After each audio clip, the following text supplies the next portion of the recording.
Yeah. So what I was telling you, ये last lecture में हम लोग ने किया हुआ ना, suppose there is a metal और उसका मैंने work function define कर दिया. So what is work function? It's the minimum amount of energy needed to eject the electrons out of the metal surface without collision. Okay, right? अब work function के साथ मैंने आपको थ्रेशोल्ड वेवलेंथ की भी बात की थी. थ्रेशोल्ड वेवलेंथ, मेटल के लिए आप थ्रेशोल्ड वेवलेंथ भी लिख सकते हैं.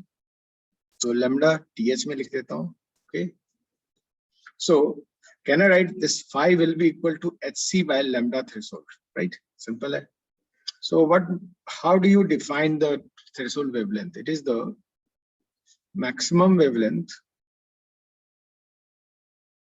ये पूरा लिखूंगा क्या, आप समझ ही जाओगे, खुद ही लिख लोगे. ठीक है, ये होगा.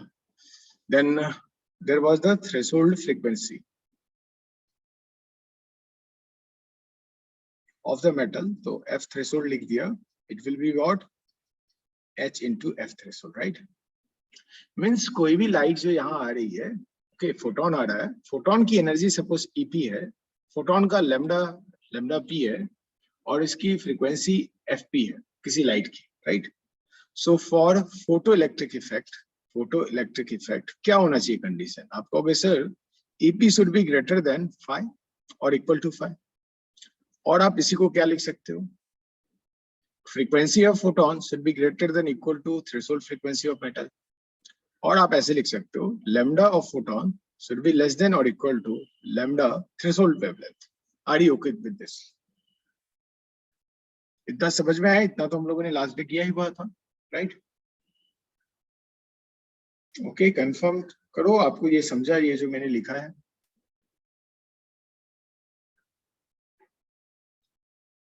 Yes sir, okay. सो आप लिख लीजिए, एक समराइज फॉर्म में लिखते चले जाइए, फिर हम लोग आगे बढ़ते जाएंगे धीरे धीरे.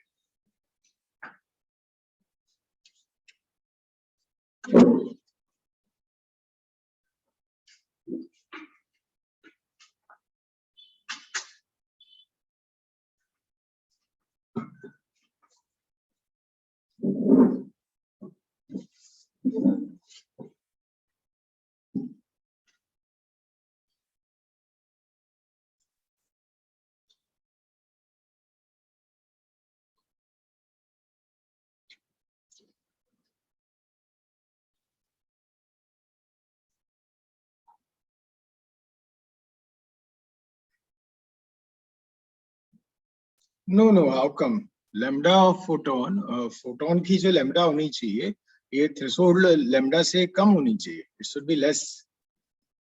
Then only the energy of photon will be greater than the energy of work function.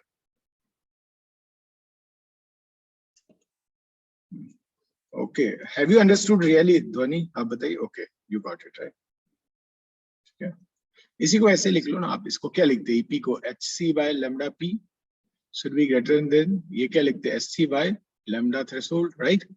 Can I say that lambda threshold should be greater than equal to lambda of p? From here only ना, यहाँ से लिख सकते हैं. और ये कहाँ से आया था मेरा?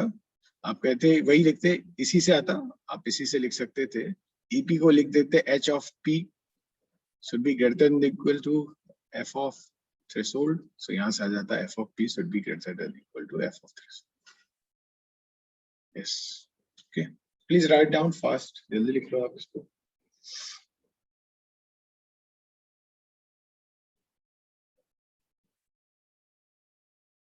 चलिए आगे बढ़ते हैं हम लोग. सो ये बेसिकली मैंने इतना पढ़ाया हुआ था आपको last time.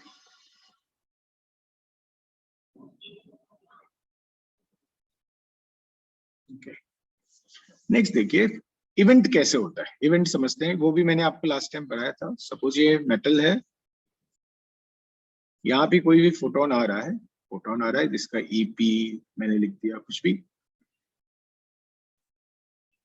Suppose energy of photon, रहने दो, नंबर नहीं लिखता. ये इलेक्ट्रॉन, इस एक फोटोन को एक इलेक्ट्रॉन एब्सॉर्ब करता है. ये भी लिखा था मैंने कि one electron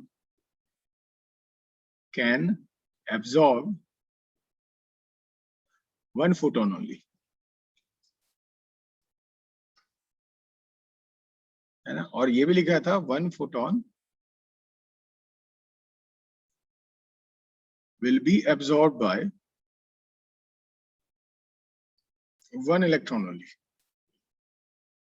एक फोटोन को एक ही इलेक्ट्रॉन एब्जॉर्ब कर सकता है, एक फोटोन को दो इलेक्ट्रॉन एब्जॉर्ब नहीं कर सकता, और कोई एक ही इलेक्ट्रॉन एक ही फोटोन को एब्जॉर्ब कर सकता है, राइट। ये दोनों मैंने प्रिंसिपल आपको समझाए थे। तो एक मान लो फोटोन है जिसकी ईपी एनर्जी है, इस इलेक्ट्रॉन ने इस एनर्जी को एब्जॉर्ब कर लिया, राइट। अब क्या होगा, अब इसके पास दो ऑप्शन है, या तो हो सकता है without collision it will be ejected without collision. इस केस में इस इलेक्ट्रॉन की एनर्जी जो होगी काइनेटिक, मैक्सिमम काइनेटिक एनर्जी, वो क्या हो जाएगी, EP minus threshold, right. Yes, EP minus work function, simple.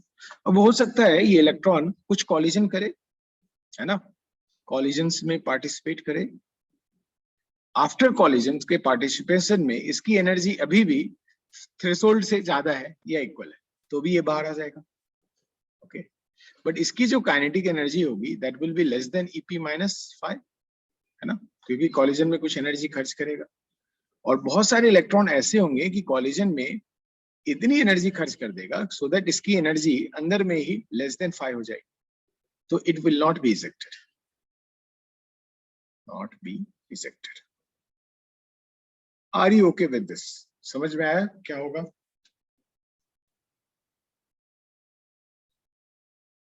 Okay. सो जो भी इलेक्ट्रॉन बाहर आएंगे, यहां से हम लोगों ने ये देखा कि नंबर ऑफ फोटॉन्स इंसिडेंट जो होगा, ऐसे मैं लिखूं, number of photo electron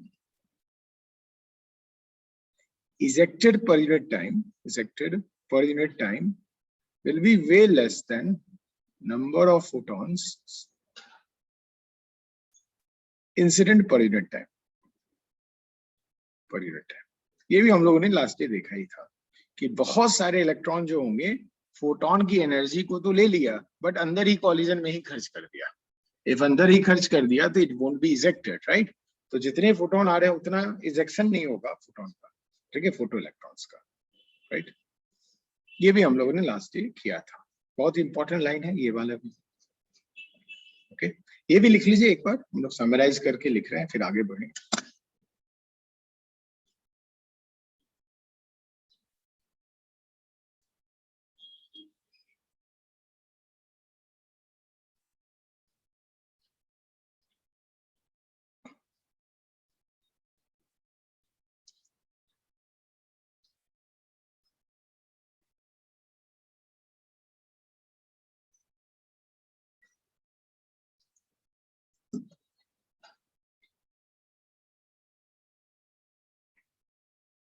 okay, I will try. देखो फोटो इलेक्ट्रिक इफेक्ट खत्म होगा तो हम लोग then we will try to start the discussion of exercise 4, okay.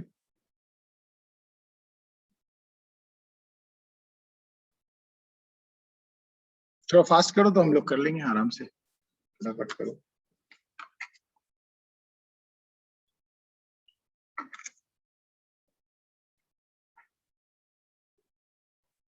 चलिए आगे बढ़ते हैं, ये भी हो गया था।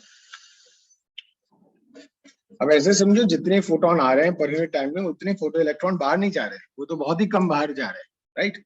जो भी बाहर जा रहे हैं उसी को हम लोग फोटो इलेक्ट्रॉन्स कर रहे हैं। जो इलेक्ट्रॉन इजेक्टेड है, these are ejected electrons, right, ejected electrons. अब मैं कहूं kinetic energy of ejected electron क्या होना चाहिए? Kinetic energy of ejected electrons, आप कहोगे सर ये जो काइनेटिक एनर्जी होगी वो 0 इक्वल और काइनेटिक एनर्जी मैक्स के बीच में होगी। Are you okay with this thing? Right, simple है। Minimum kinetic energy of ejected electrons क्या होगा? सॉरी, इजेक्टेड इलेक्ट्रॉन्स, आप कहोगे सर वो 0 होगा। मैं इसी में पूछूं, ये जो इलेक्ट्रॉन है जिसकी मिनिमम काइनेटिक एनर्जी है, 0 है, इसने कॉलिजन में कितनी एनर्जी लॉस की? Loss of energy in collision, obviously इन्होंने ईपी माइनस 5 जितनी भी एनर्जी थी सब कॉलिजन में लॉस कर दी। नो, नॉट 0, ध्वनि आप चेक कीजिए, इसका आंसर 0 नहीं होगा ना, EP -5 होगा। इसकी काइनेटिक एनर्जी 0 है, मीन्स ओनली 5। नो, ऐसे समझिए, ऐसे समझिए, एक इलेक्ट्रॉन है यहाँ पे, इसने पूरा पूरा EP एब्जॉर्ब कर दिया, EP एब्जॉर्ब कर दिया। अभी इसकी एनर्जी कितनी है? EP है। कॉलिजन में कुछ एनर्जी खर्च किया है, और जब इलेक्ट्रॉन बाहर गया तो इसकी काइनेटिक एनर्जी 0 है, राइट? 0। तो कितनी एनर्जी इसने खर्च की? कॉलिजन में EP खर्च की, EP -5 की। 3 ऑप्शन है, मान लो ये लिया, EP लिख दिया और 5 लिख दिया। कॉलिजन में कितनी एनर्जी खर्च की इसने?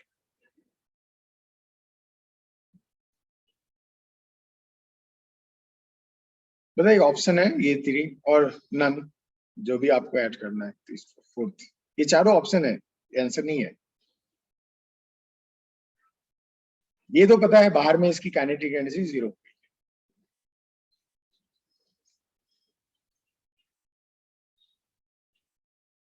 EP -5, okay. नहीं नहीं, सरफेस से जो बाहर जा रहा है, कॉलिजन में एक एनर्जी खर्च करेगा, एक सरफेस से बाहर जाने में एनर्जी खर्च करेगा। वो जो सरफेस से बाहर जाने में एनर्जी खर्च करता है उसे हम लोग वर्क फंक्शन कहते हैं, राइट? सो आप ऐसे सोचिए, इसी डायग्राम में ध्यान से समझिए। तो यहाँ पे काइनेटिक एनर्जी 0 थी, यानी सरफेस से बाहर जा रहा है, तो यहाँ पे इसकी एनर्जी कितनी हो जाएगी? एनर्जी आपको सर 5 होगी, 5 खर्च करके चला गया बेचारा, राइट? यहाँ पे इसकी एनर्जी कितनी थी? EP थी, और यहाँ पे 5 होगी। मिस कॉलिजन में कितनी एनर्जी खर्च किया इसने? इसके पास 10 रुपीज था, अभी 2 रुपीज है बचा हुआ, तो कितनी खर्च किया? EP -5, right? So this is going to be my right answer. 4th option. ठीक है, ओके, चलो। आई होप समझ में आया ये जो मैंने लिखा, कि वो जो इलेक्ट्रॉन जिसकी काइनेटिक एनर्जी 0 है, वैसा फोटो इलेक्ट्रॉन जिसकी काइनेटिक एनर्जी 0 है, उसने कॉलिजन में कितनी एनर्जी खर्च की? इतनी खर्च की। ओके, चलिए लिखिए फटाफट, फिर आगे बढ़ते हम लोग।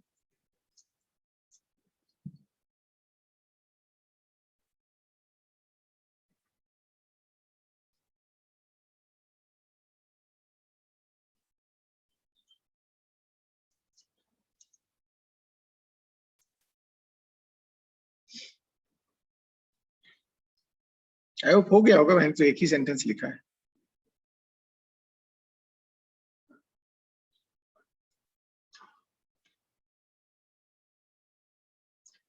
Yes, sir yes. सर मेरे को एक छोटा सा डाउट था। हाँ, सर अभी पूछिए। काइनेटिक एनर्जी बाहर आते वक्त उसका 0 है, मतलब यस, पूरा जो ईपी उसने एब्जॉर्ब किया पूरा उसने खर्च कर दिया है, खर्च मतलब लॉस किया। ऑफ एनर्जी तो ईपी होना चाहिए ना? हाँ, लॉस ऑफ एनर्जी EP होगा, बट ये जो लॉस ऑफ एनर्जी होगा वो 2 पार्ट में जाएगा, एक कॉलिजन में खर्च हुआ होगा, एक वर्क फंक्शन में खर्च होगा, राइट? यस सर, हाँ। राइट। तो वर्क फंक्शन में 5 खर्च किया, टोटल एनर्जी कितनी खर्च हुई? EP हुई। तो how much energy is lost in the form of collision? तो EP -5, right? Okay sir, yes समझा। Thank you sir.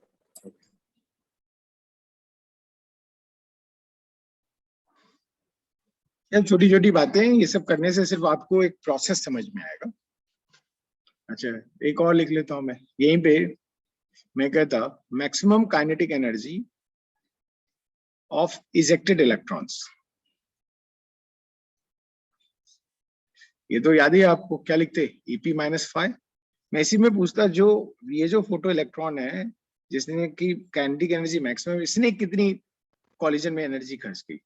Loss of energy in collision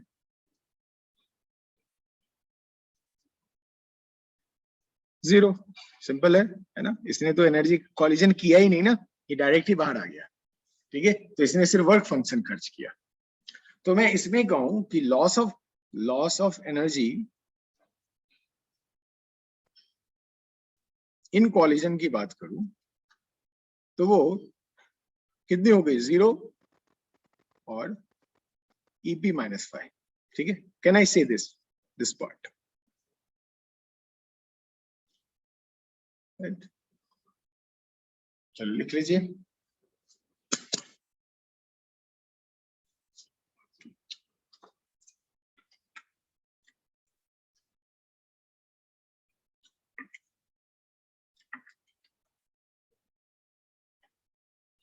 चलिए वेरी गुड, आगे बढ़ते हैं। ये सिंपल सिंपल सी बातें हैं। एक मैं क्वेश्चन अभी बनाता हूँ, आप समझने की कोशिश करना इसको।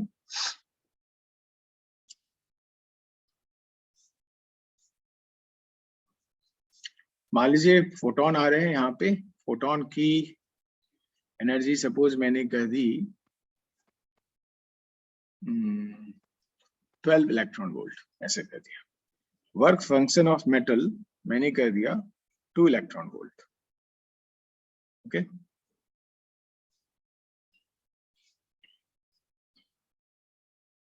ओके लिखना है, वेट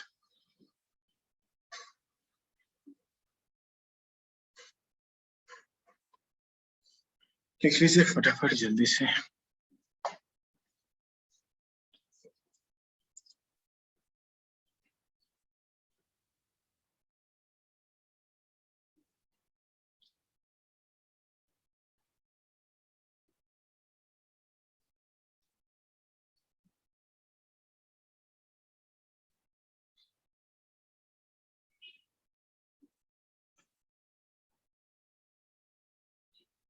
ओके चलिए, अब ये क्वेश्चन समझते हैं, सिंपल सा क्वेश्चन है।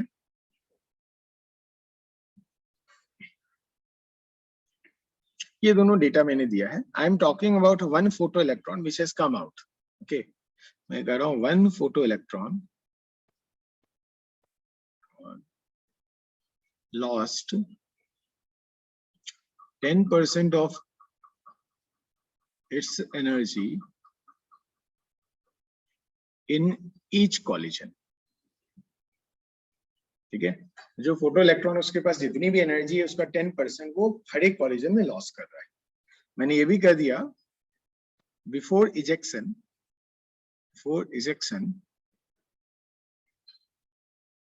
it had, the photoelectron had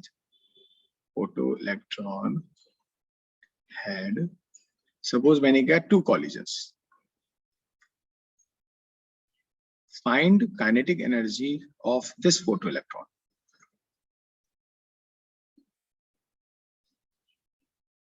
चलिए ट्राई कीजिए इसको सॉल्व करने का, क्या लिखेंगे आप देखते हैं। मेरे इसको 12 को 10 में कर देता हूँ, थोड़ा सॉल्व करने में मुझे टेंशन कम हो गई। 10, ठीक है, चलिए ट्राई कीजिए।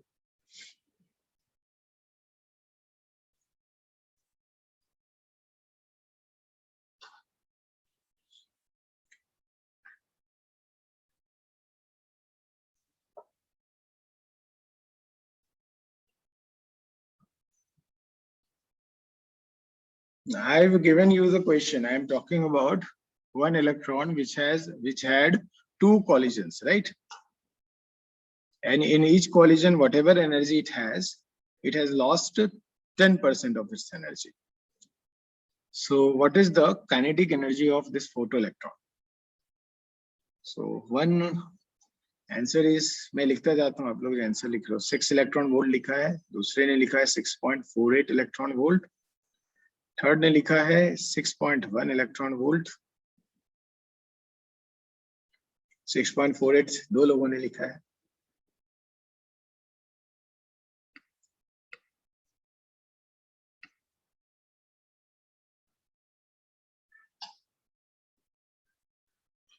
चलिए, और वो सब रिपीटेशन हो रहा है, ये 3 आंसर्स आप रिपीट कर रहे हैं। Okay, let's solve the question. अब आप ये बताइए कि एनर्जी का लॉस कॉलिजन में पहले होता है या वर्क फंक्शन में होता है? आप ये बताइए, पहले इलेक्ट्रॉन कॉलिजन में एनर्जी लॉस करेगा, then it will lose energy in the form of work function. Work function तो सबसे लास्ट में एनर्जी खर्च होता है। तो मैं यहाँ लिख देता हूँ, electron lose its energy in collisions first, then in work function, right? चलिए, अब एक क्लाउड इलेक्ट्रॉन था, इसने ये 10 इलेक्ट्रॉन वोल्ट का फोटोन एब्सॉर्ब कर दिया। अब इसकी एनर्जी कितनी होगी? तो आप कहेंगे 10 इलेक्ट्रॉन वोल्ट। इसने कॉलिजन नंबर 1 किया, 1 कॉलिजन। आप जानते हैं मैंने कहा कि एक कॉलिजन में जो भी एनर्जी उसका 10% खर्च कर देगा, जिसके 10% खर्च करेगा तो अब इस इलेक्ट्रॉन की एनर्जी कितनी बच जाएगी, तो आपको 9 इलेक्ट्रॉन वोल्ट। इसने कहा एक और कॉलिजन किया है, सेकेंड कॉलिजन, यहाँ पे भी 10% का लॉस होगा। अब इलेक्ट्रॉन के पास इसका 10% खर्च हो जाएगा, तो कितनी एनर्जी बचेगी, 8.1 इलेक्ट्रॉन वोल्ट, राइट। अब ये बाहर जाएगा तो वर्क फंक्शन माइनस होगा, राइट। ये वर्क फंक्शन माइनस हुआ, अब ये इलेक्ट्रॉन जो हो गया इसे मैं कहूंगा फोटो इलेक्ट्रॉन, और 8.1 में मैं 2 को माइनस कर दूंगा, राइट। अब इसकी एनर्जी जो होगी हो जाएगी 8.1 माइनस 2 में 6.1 electron volt, right. And this will be the kinetic energy of this electron. Okay, are you okay with this simple question?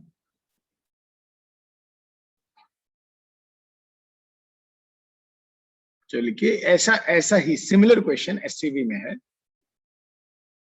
SC1 में, और अच्छा क्वेश्चन है।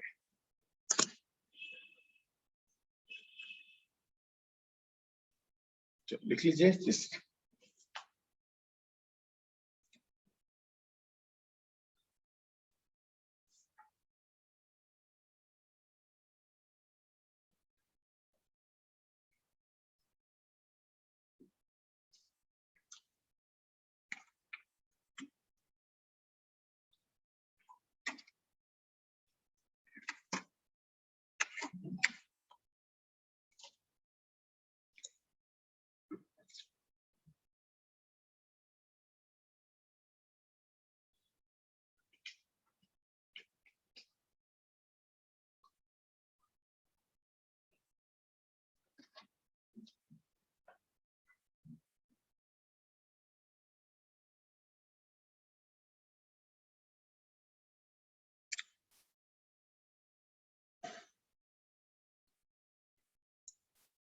चलिए आगे बढ़ते हैं।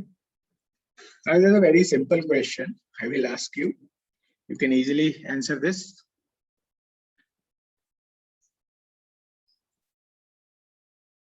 Photoelectric effect can be explained by wave nature of light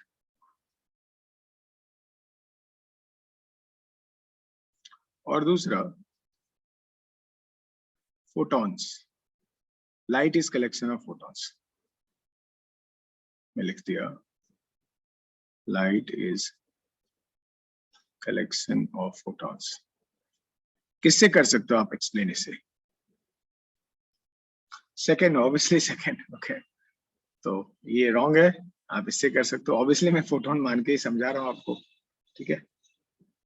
ये लिख लीजिए, छोटा बच्चों वाली बात है, फोटोन वाले से आप एक्सप्लेन कर सकते हैं, वेव नेचर से कभी नहीं कर पाएंगे। हाँ, या particle nature, yes, photon is also particle, but mass वाली पार्टिकल नहीं है ना, ये डिफरेंट टाइप ऑफ पार्टिकल है। आप इसे कह सकते हैं पार्टिकल नेचर, बट ये न्यूटन वाली पार्टिकल नहीं है, ठीक है। न्यूटन ने मास वाली पार्टिकल मान ली थी। This is the different type of particle which is called as a photon.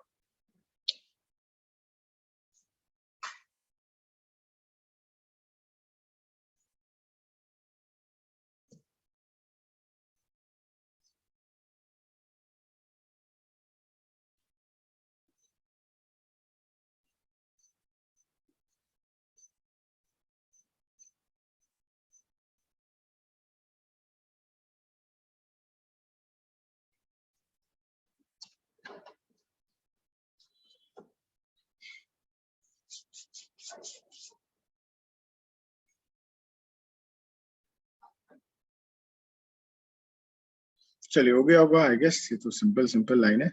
अब एक दो ग्राफ है, अभी तक जो पढ़ा है उसके हिसाब से मैं ग्राफ बनाता हूँ। इसमें बहुत सारे ग्राफ होते हैं, तो सारे ग्राफ आप बहुत ही सिंपल ग्राफ होते हैं, तो आप अपने आप कर लेंगे। मैंने कहा काइनेटिक एनर्जी मैक्सिमम आपको y एक्सिस पे रखना है, और frequency of light, this is frequency of light, आपको x एक्सिस पे रखना है। इन दोनों में ग्राफ बनाना है। अब मैंने क्या किया, मैंने मेटल लिया और इसके वर्क फंक्शन फाई गिवन है, आपको इसका ग्राफ बनाना है। So what should be the nature of graph? Very simple. आप कहेंगे सर काइनेटिक एनर्जी मैक्सिमम तो पता ही मुझे, EP -5 होता है, राइट? EP -5. तो मैं इसे काइनेटिक एनर्जी मैक्स को EP को H into frequency of photon FP मान लो लिख लेता है, FP -5 हो गया. Isn't it this graph is of nature of straight line? Simple है, स्ट्रेट लाइन है. इसकी स्लोप क्या है? तो आप कहेंगे H है, मीन्स प्लैंक्स कांस्टेंट इसकी स्लोप है. प्लैंक्स कांस्टेंट इसकी स्लोप है ना? और इसका y इंटरसेप्ट क्या है? तो आप कहेंगे -5, राइट? इसी का आपको y इंटरसेप्ट कहाँ लिखूं मैं? राइट, इसी का आप y इंटरसेप्ट लिखते तो आप कहते -5. चलो इस ग्राफ को बनाओ. तो ये फ्रीक्वेंसी ऑफ फोटोन है. सपोज ये थ्रेशोल्ड फ्रीक्वेंसी है, राइट? ध्यान समझना, मैं ग्राफ ऐसे बना रहा हूं और ये पीछे में dot dot dot dot dot dot dot बना. जहां भी एक टच करता उसे मैं क्या लिखता? -5. और सपोज इसे थीटा लिख दिया तो आप tan थीटा क्या लिखते हैं इस केस में? H. Are you okay with this? Simple. अच्छा, यहाँ में मैंने थ्रेशोल्ड फ्रीक्वेंसी क्यों लिखा, समझ में आया आपको? इफ लाइट की फ्रीक्वेंसी आप थ्रेशोल्ड फ्रीक्वेंसी लेंगे, isn't it HFTH will be equal to 5? Kinetic energy maximum 0 हो जाएगा उस केस में, राइट? यस, सिंपल है. अच्छा, इसके पीछे डॉट डॉट डॉट डॉट क्यों बनाया मैंने? सॉलिड लाइन क्यों नहीं बनाया? Can you explain this? मैं उसके पीछे डॉट डॉट लाइन क्यों बनाया हूँ एफ थ्रेशोल्ड के पीछे?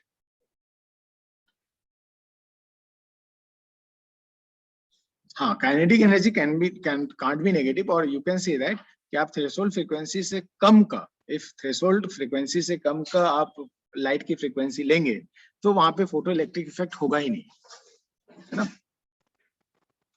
Mathematically you can say that kinetic energy can not be negative, और रियलिस्टिक सेंस में बोलेंगे, कहेंगे कि if frequency is less than threshold frequency there will be no photo electric effect, right? चलिए लिख लीजिए इसे.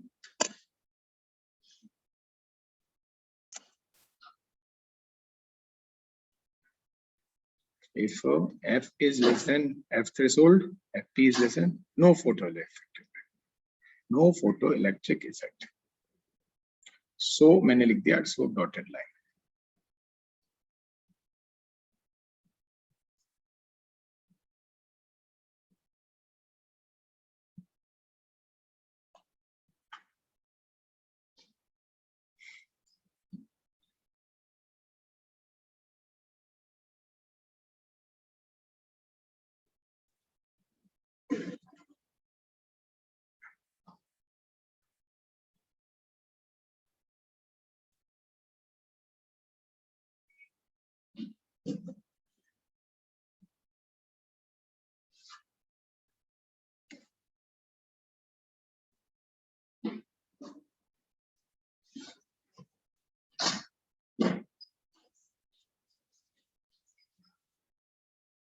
हो गया आई गेस.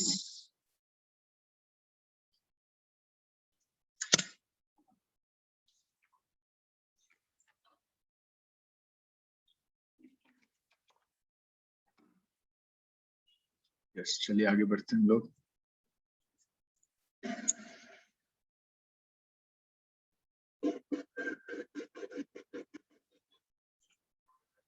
मान लो एक एग्जांपल लिया मैंने.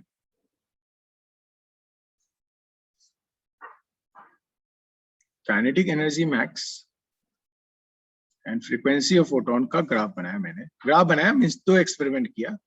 एक में मेटल 1 ले लिया, इसकी suppose work function suppose 2 electron volt है. मेटल 2 लिया, इसकी work function suppose 3 electron volt है. लेट मैंने ऐसे दिया और दोनों में फोटोन फोटोन ला रहा हूं और दोनों के लिए ग्राफ बनाया मैंने. तो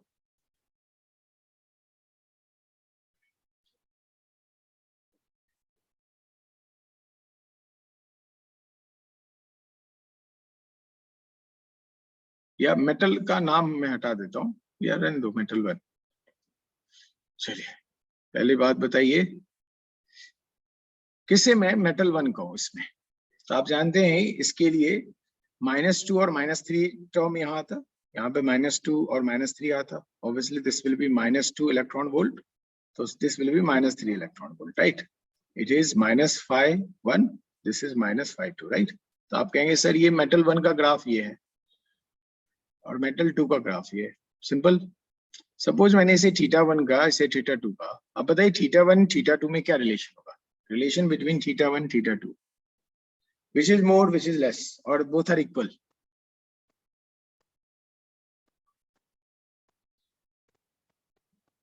बोलिए, मैंने ऑप्शन दे दिया आपको, θ1 इज इक्वल टू θ2, दूसरा ऑप्शन दे दिया θ1 is greater than θ2, third option दे दिया θ1 इज लेस देन θ2। कौन सा ऑप्शन राइट होगा?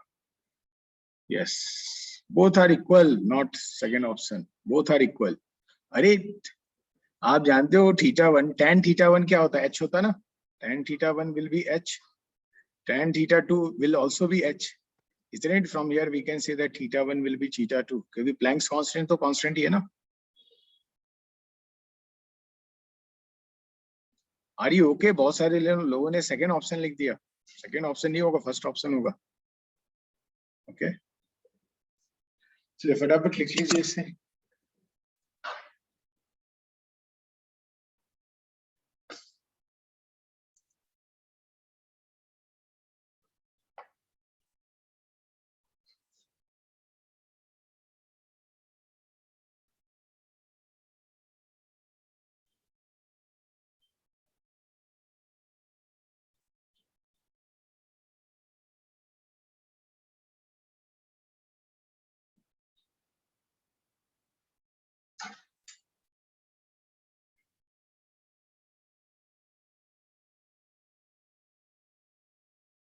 चलिए आगे बढ़ते हैं।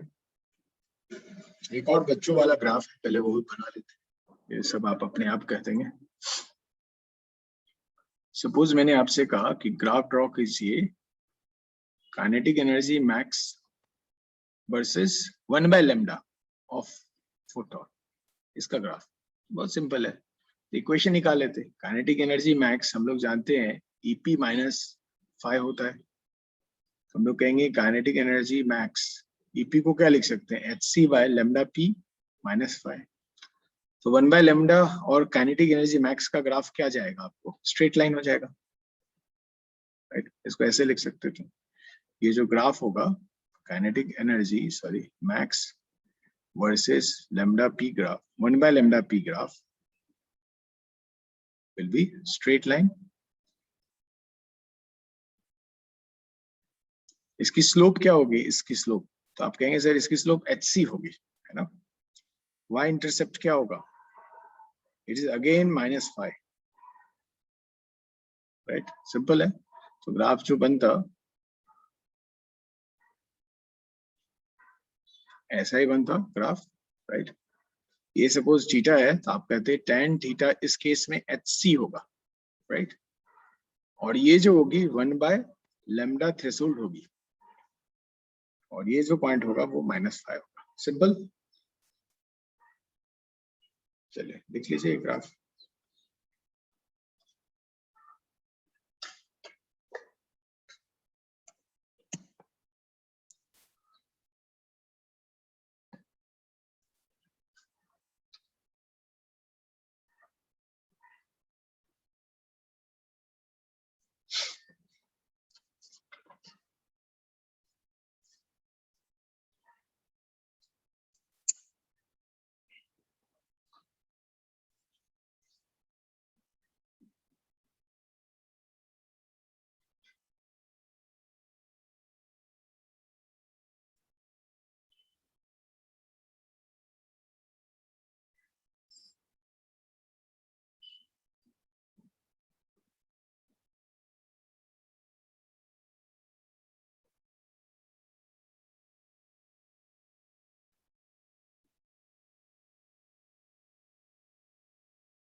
डन।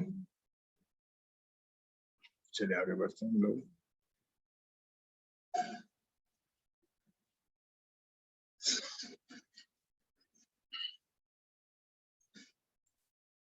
ये बच्चों वाला क्वेश्चन है, ये कर लो। मॉडर्न में बच्चे वाले ही क्वेश्चन आते हैं। सपोज यहाँ पे एक मेटल लिया, सपोज मैंने आयरन ले लिया, लेट एग्जांपल के लिए, और यहाँ पे भी दूसरा एक्सपेरिमेंट चल रहा है, यहाँ पे भी आयरन। यहाँ पे लाइट जो आ रही है उसकी फ्रीक्वेंसी fp है, यहाँ पे जो लाइट आ रही है उसकी फ्रीक्वेंसी 2fp है।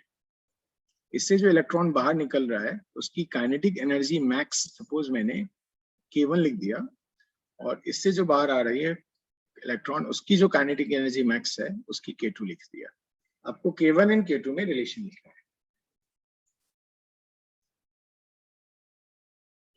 Relation between k1 and k2।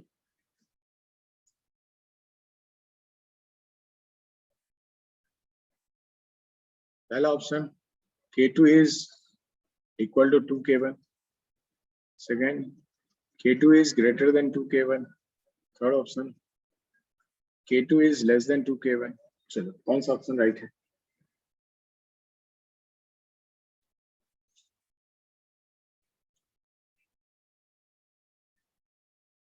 k2 is greater than k1, ठीक है।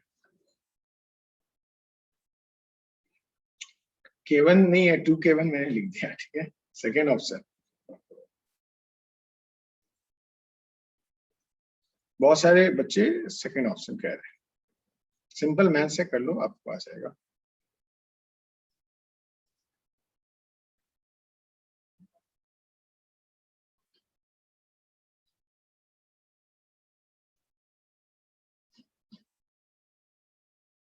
कुछ बच्चे ने थर्ड, कुछ ने फर्स्ट, सबने सब कुछ लिख दिया, क्या बात है।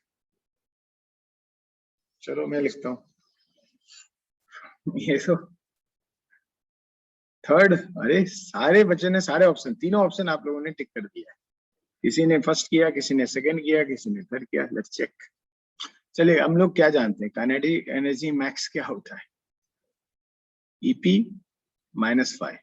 आप इसको ऐसे लिख सकते थे, काइनेटिक एनर्जी मैक्स जो होता है ईपी को H F P minus five भी लिख सकता था, राइट। दोनों में आयरन है, आयन है, आयन का मतलब दोनों की फाइव सेम होगी, right. Both will have same five, क्योंकि फाइव जो होता है वो किस पे डिपेंड करता था? मेटल पे। Same five. चलो अब K2 K1 लिखते हैं। K1 क्या लिखते हैं आप? H F P minus five. K2 क्या लिखते हैं? H into 2fp minus 5, right? Now from here, can you make it out? Which is the right option?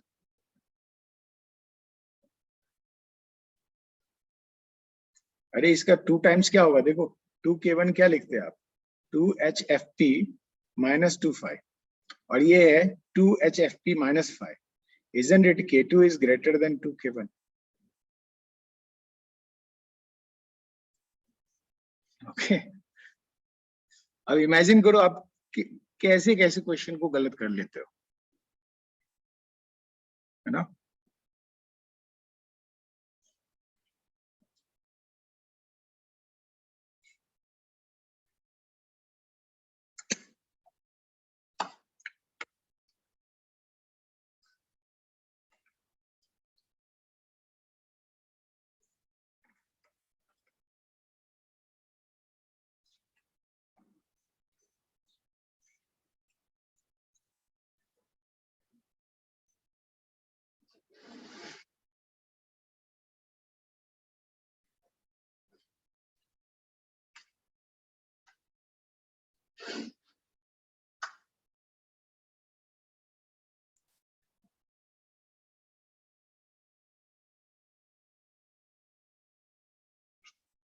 चलिए आगे बढ़ जाते हैं। बहुत ही सिंपल क्वेश्चन था, हमने गलत कर दिया। चलिए अब एक एक्सपेरिमेंट करते हैं। सिंपल सा एक्सपेरिमेंट है, कोई भी फर्क नहीं पड़ेगा हमें।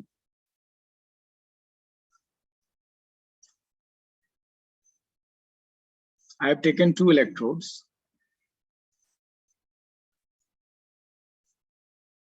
बैटरी ले ली, इसकी वोल्टेज V ऐसे लिखती मैंने, ओके। और इस वाले मेटल पे मैं फोटॉन्स इंसिडेंट करा रहा हूँ, इससे इलेक्ट्रॉन बाहर आएंगे, राइट। अब यहाँ पे जो इलेक्ट्रॉन बाहर आएंगे उनमें से जो सबसे कम काइनेटिक एनर्जी वाला होगा उसका 0 होगा, और सबसे ज्यादा काइनेटिक एनर्जी जिसकी होगी उसकी एनर्जी होगी EP-5, राइट। सिंपल है, इफ EP है तो। बट ये याद रखना चाहिए EP must be greater then 5, ये कंडीशन होना चाहिए, तभी फोटो इलेक्ट्रिक इफेक्ट होगा, अदरवाइज तो होगा ही नहीं, राइट। तो कभी भी फोटो इलेक्ट्रिक इफेक्ट हो रहा है या नहीं हो रहा है ये चेक करना जरूरी होता है ये कंडीशन से। चलिए अब यहाँ पे पोटेंशियल एनर्जी लिखनी है उसी इलेक्ट्रॉन की, तो आप potential energy if you remember you can write Q into V, simple है। तो आप पोटेंशियल डिफरेंस सपोज यहाँ का 0 वोल्ट लिख दिया, इधर का 0 वोल्ट लिखूंगा 0 वोल्ट, तो यहाँ पे V वोल्ट लिख सकते हैं आप, राइट। इफ ये 0 है तो ये V वोल्ट है, तो यहाँ पे 0 into E-E लिखते तो यहाँ की पोटेंशियल एनर्जी 0 ही रह जाती, इफ ये 0 है तो, है ना। तो इसकी पोटेंशियल एनर्जी 0 लिखते, तो यहाँ पे पोटेंशियल एनर्जी क्या लिखते हैं आप, लिखते हैं -EV, राइट।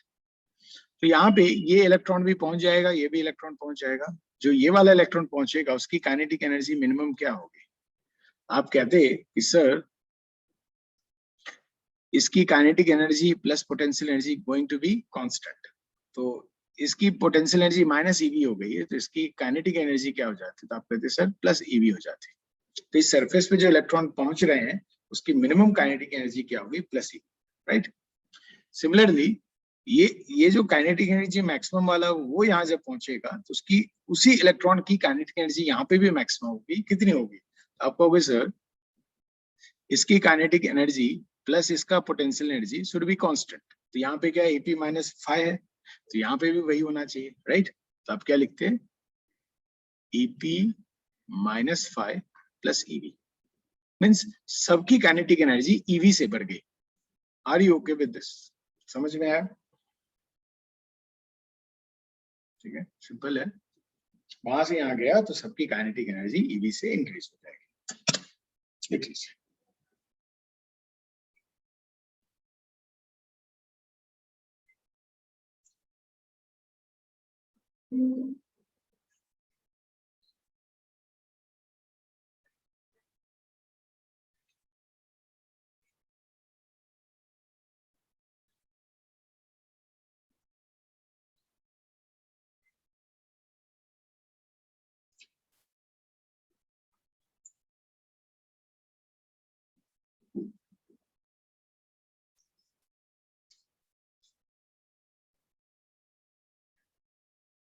डन, चलिए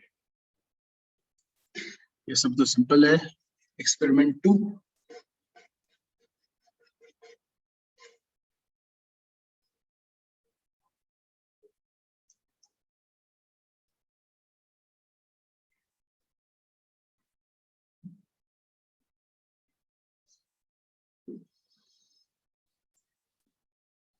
फिर से वही किया मैंने, यहाँ पे फोटॉन्स आ रहे हैं जिसकी एनर्जी EP है, तो एक्सपेरिमेंट 1 लिखा नहीं आपने, वेट,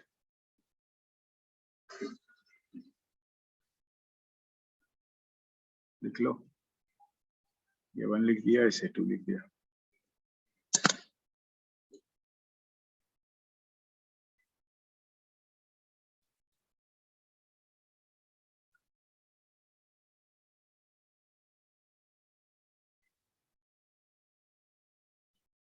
ओके, चलिए यहाँ पे हम लोग कुछ और बात करेंगे।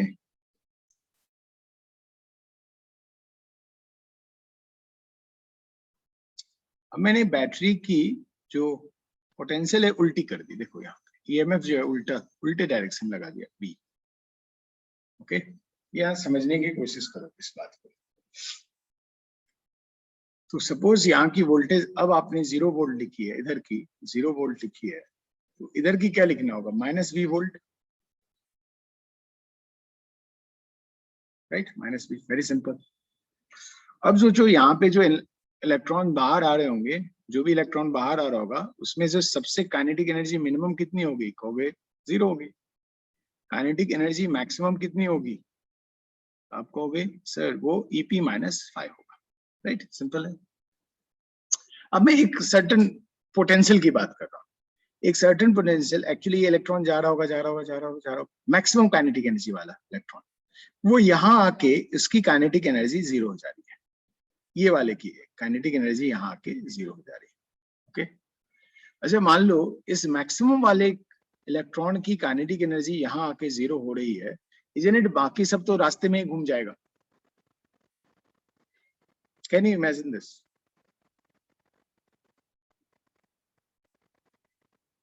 मैं एक ऐसे पोटेंशियल की बात कर रहा हूँ, ऐसे पोटेंशियल की बात कर रहा हूँ जिससे जो काइनेटिक एनर्जी मैक्सिमम वाला है उसकी वैल्यू यहाँ पे जीरो हो जाए, तो बाकी सब तो रास्ते से ही पलट जाएगा, लौट जाएगा, राइट? मीन्स इस प्लेट पे कोई भी इलेक्ट्रॉन नहीं पहुंच रहा है। Can you say this? No electron is reaching over here. अच्छा मान लो यहीं पे मैंने एक अमीटर लगा दिया होता, अमीटर। अब देखो इलेक्ट्रॉन निकला लेकिन यहाँ पे पहुंच ही नहीं रहा है, सर्किट कंप्लीट हो रहा है क्या? Is circuit is getting completed? No. So इसकी रीडिंग क्या आएगी? तो आप कहोगे सर इसकी रीडिंग जीरो आएगी। ओके, जीरो आएगी, सिंपल है। अच्छा सोचो, पोटेंशियल एनर्जी लिख लेते हैं हम। पोटेंशियल एनर्जी यहाँ पे क्या लिखते हैं आप? जीरो इंटू, मतलब आप याद करो U is equal to Q V लिखते हैं हम लोग, क्यू वी। तो V जीरो लिया तो पोटेंशियल जीरो। यहाँ पे पोटेंशियल एनर्जी क्या लिखते हैं आप? तो आप लिखते हैं सर पोटेंशियल एनर्जी जो होती यहाँ पे माइनस V इंटू माइनस ई, है ना, तो ये प्लस EV हो जाती, राइट, पोटेंशियल एनर्जी। ओके, अब देखो इसका सम और इसका सम इक्वल होना चाहिए, राइट, ऑब्वियसली। तो आप कह सकते हैं कि सर, आप कह सकते हैं EP minus five should be equal to EV। Are you okay with this?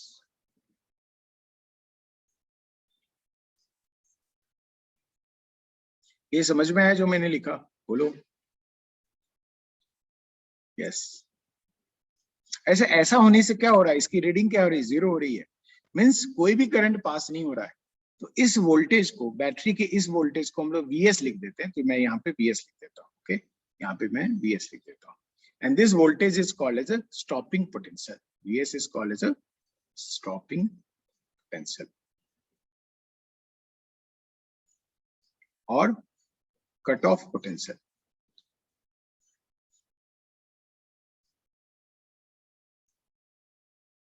चलिए लिख लीजिए इतना, फिर मैं आगे लिखता हूँ।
चलिए आगे बढ़ते हैं।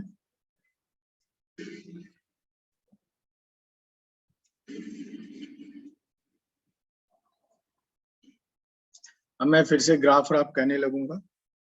देखो एक मिनट, यहाँ पे ऊपर ले जाता हूँ।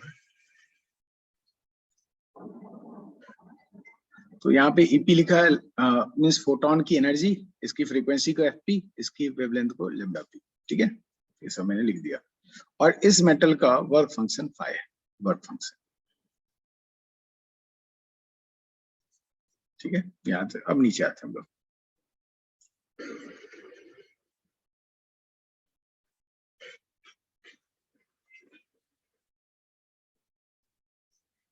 अब मैंने आपको ग्राफ शुरू किया पूछना आपसे।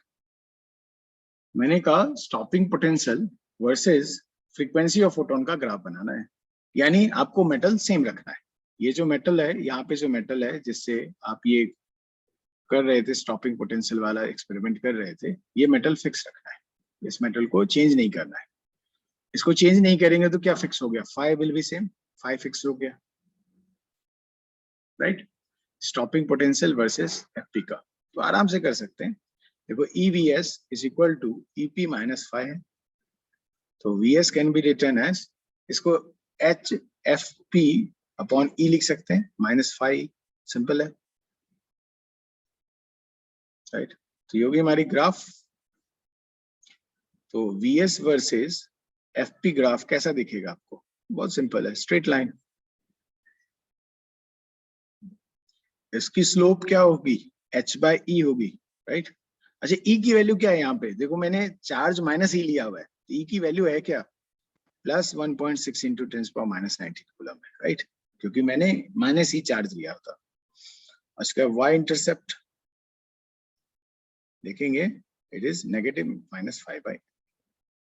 आप देखो इसका ग्राफ कैसा बनता, फिर से आप कहते सर ये dot dot dot dot dot dot ऐसा बनता, सही है। ये जो होती, ये पॉइंट कौन सा होता, थ्रेशोल्ड फ्रीक्वेंसी, राइट। अब इस केस में ये जो थीटा है सर सपोज, तो tan थीटा आप क्या लिखते, कहते H/E है, H/E, और ये पॉइंट जो होती -5/E होती, सिंपल है ग्राफ। यस, चलिए लिख लीजिए, बिल्कुल सही लिख रहे हैं आप।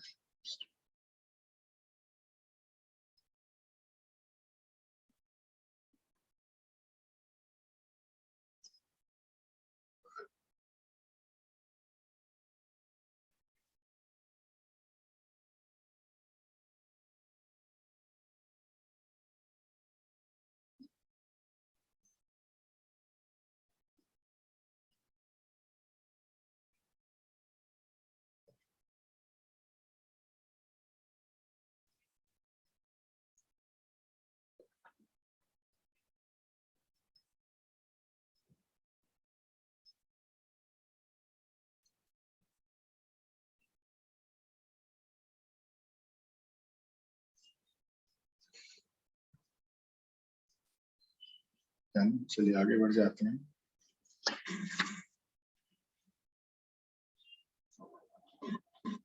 नाले एक बच्चों वाला एक और एग्जाम्पल लिख लेता हूं मैं।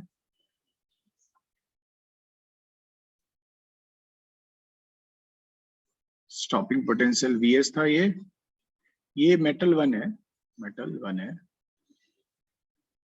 इसका 512 इलेक्ट्रॉन वोल्ट है, ठीक है, और यहाँ पे फ्रीक्वेंसी आ रही है। फिर मैंने दूसरा एक्सपेरिमेंट किया, ऐसा लिख दिया, ये मेटल 2 है, इसका 523 इलेक्ट्रॉन वोल्ट है, और यहाँ पे भी लाइट आ रही है, ये VS है, ठीक है। अब मैंने आपसे ग्राफ लिखा, मैंने कर दिया कौन सा, VS वर्सेस FP का ग्राफ।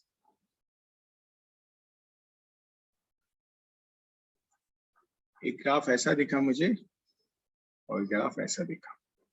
बताइए 1 वाला ग्राफ कौन सा होगा, लेफ्ट वाला या राइट वाला, किसको मैं 1 लिखूं, किसे मैं 2 लिखूं। लेफ्ट 1 इज 1 और राइट 1 इज 1।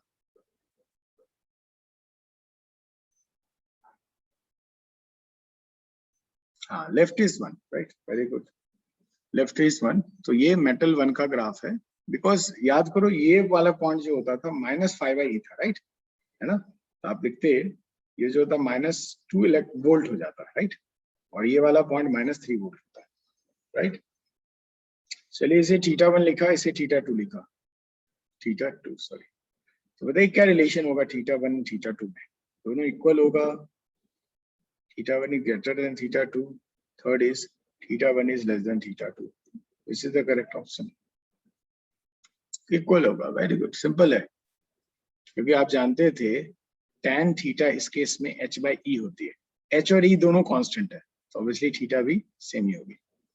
आप मेटल कुछ भी चेंज कीजिए, ये थीटा चेंज नहीं होने वाली, तो लिख लीजिए, सिंपल है।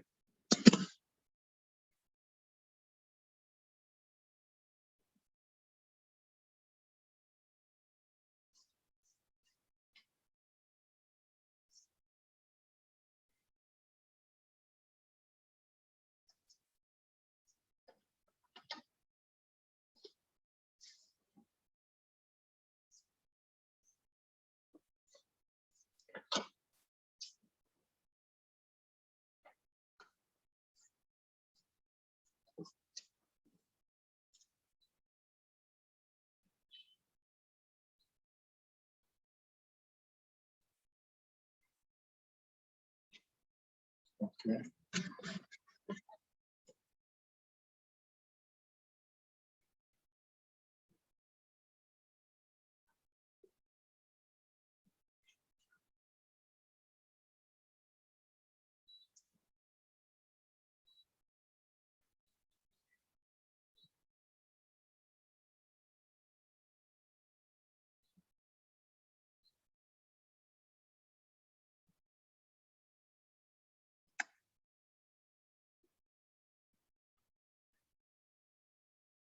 Near experiment to small parties. Okay. थोड़ा मैं ऊपर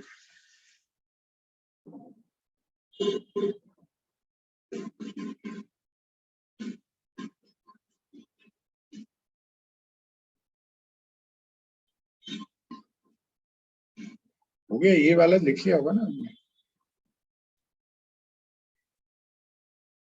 अच्छा, फिर नीचे आते हैं हम लोग. Someone raised the hand. Sir Yes, ask. Sir वो स्टॉपिंग पोटेंशियल के कंडीशन आने से पहले ईपी माइनस फाइव बड़ा होगा ना ईवीएस से? Which should be greater than what? EVS EVS से क्या बड़ा होना चाहिए? Sir EP minus five. हाँ, obviously ना. Obviously. ओके सर, है ना? बस यही हमेशा हमेशा याद रखना, EP should be greater than 5, तभी कुछ होने वाला है, अदरवाइज तो कुछ होने वाला ही नहीं है, राइट? Yes sir.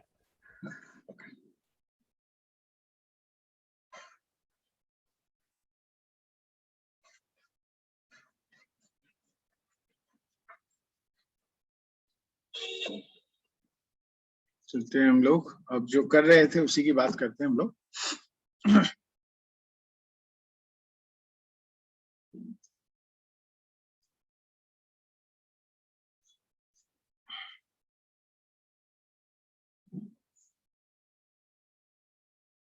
प्लेट था, इस पे मैं EMF सोर्स लगा देता था, राइट? मैं जानबूझ के सिंबल नहीं बना रहा हूँ. यहाँ पे मैं अमीटर लगा दिया और इसे ऐसे लगा दिया, और इस प्लेट पे फोटोन आ रहा है. Obviously EP should be greater then 5 of this. अच्छा, इस मेटल का 5 से कोई लेना देना नहीं, राइट वाले मेटल का कुछ भी लेना देना नहीं, राइट? इस केस में ध्यान समझो अब इसको. अब इलेक्ट्रॉन बढ़ता जाएगा, और सपोज मैंने स्टॉपिंग पोटेंशियल वाला नहीं लगाया, राइट? सपोज ये पोटेंशियल ऐसा है, मान लो, एक मिनट, इसको मैं प्लेट A लिख दिया, इसे प्लेट B लिख दिया. ध्यान समझना आप. और मैं यहाँ लिखना चाहता हूँ V is equal to VB minus VA. Okay, simple है.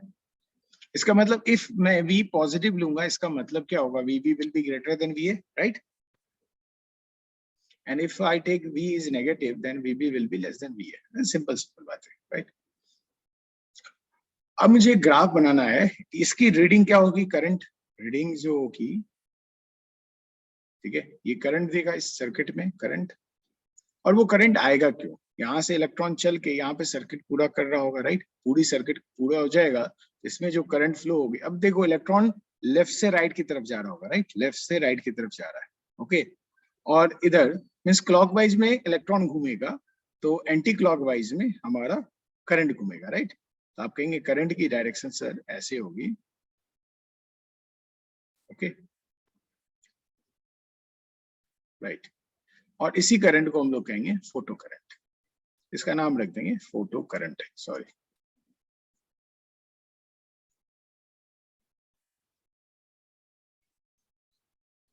This called as a photo current. Okay, यहां तक समझा आपको?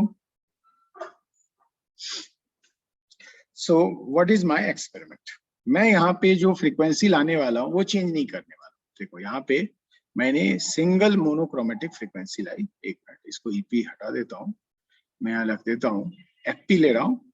यहाँ पे मोनोक्रोमेटिक लाइट ले रहा हूँ, मैटिक लाइट, राइट? और obviously FP should be greater then F of threshold, तभी यहाँ पे फोटो इलेक्ट्रिक इफेक्ट होने वाला है. सो what is my graph? My graph is about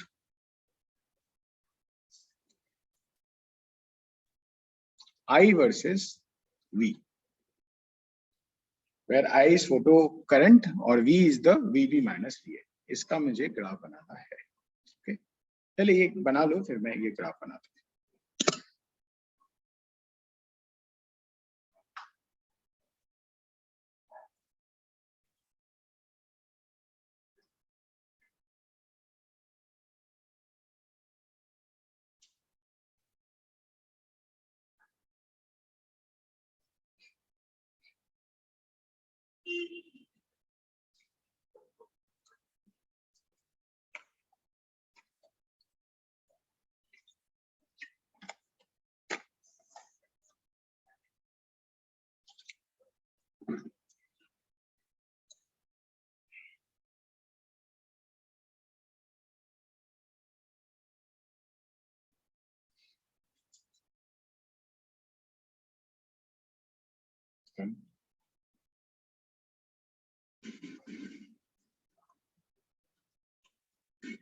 चलिए आपने वो लिख लिया, मैं ग्राफ बनाने का ट्राई करता हूँ।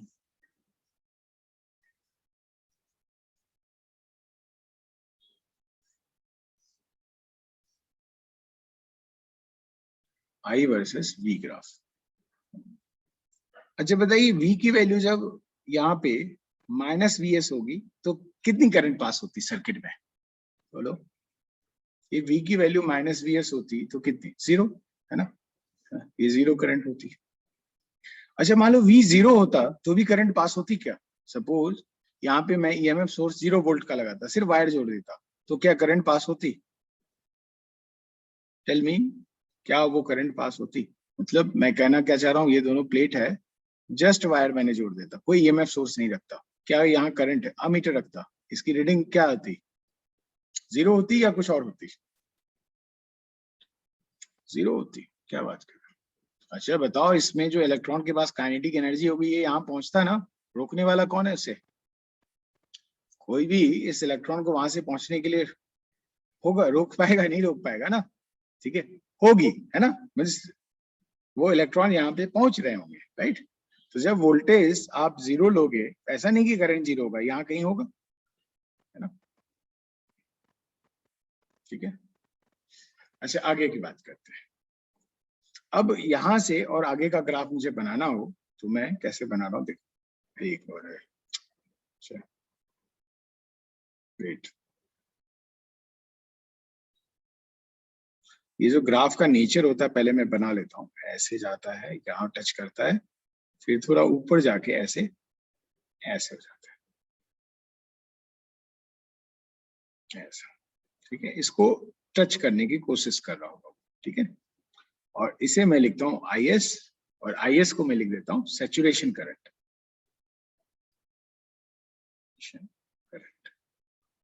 पहले ड्रॉ कर लीजिए, फिर मैं एक्सप्लेन करता हूँ। कुछ बातें मैंने एक्सप्लेन कर दी, ये पॉइंट एक्सप्लेन कर दिया आपको, ये पॉइंट एक्सप्लेन कर दिया। अब वो सैचुरेशन करंट क्या होता है वो समझाऊंगा, ये पहले लिख लीजिए।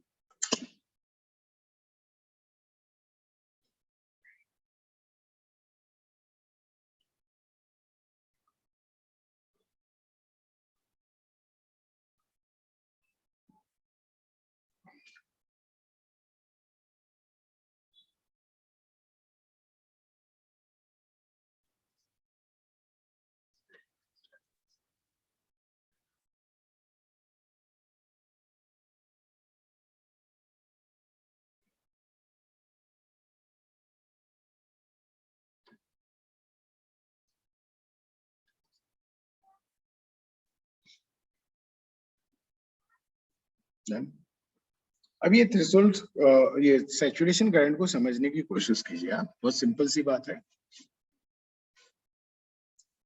यहाँ पे देखिए लाइट आ रहा होगा, यहाँ से लाइट आ रही होगी, राइट।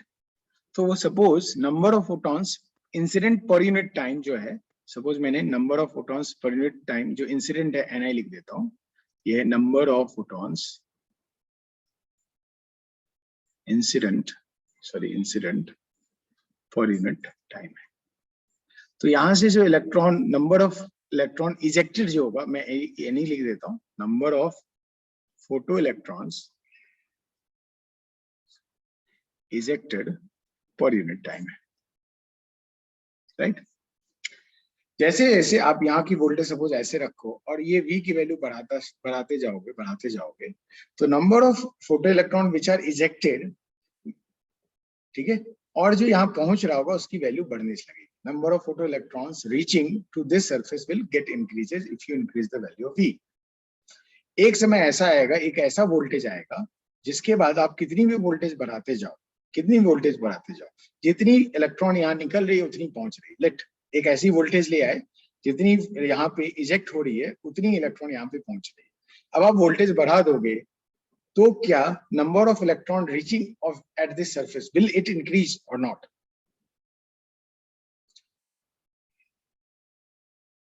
एक मिनट, मैं फिर से रिफ्रेश करता हूं मैं अपना क्वेश्चन। मैं ये कह रहा हूं कि एक ऐसा वोल्टेज मैंने बढ़ा के एक ऐसे वोल्टेज पे पहुंच गया हूं कि जितनी फोटो इलेक्ट्रॉन्स यहां से इजेक्ट हो रही है उतनी फोटो इलेक्ट्रॉन यहाँ पे पहुंच रही है। ओके, तो आपको बताना है कि अब मैं और वोल्टेज बढ़ा दूं, और वोल्टेज बढ़ा दूं तो क्या यहाँ पे पहुंचने वाले नंबर ऑफ फोटो इलेक्ट्रॉन्स बढ़ पाएंगे?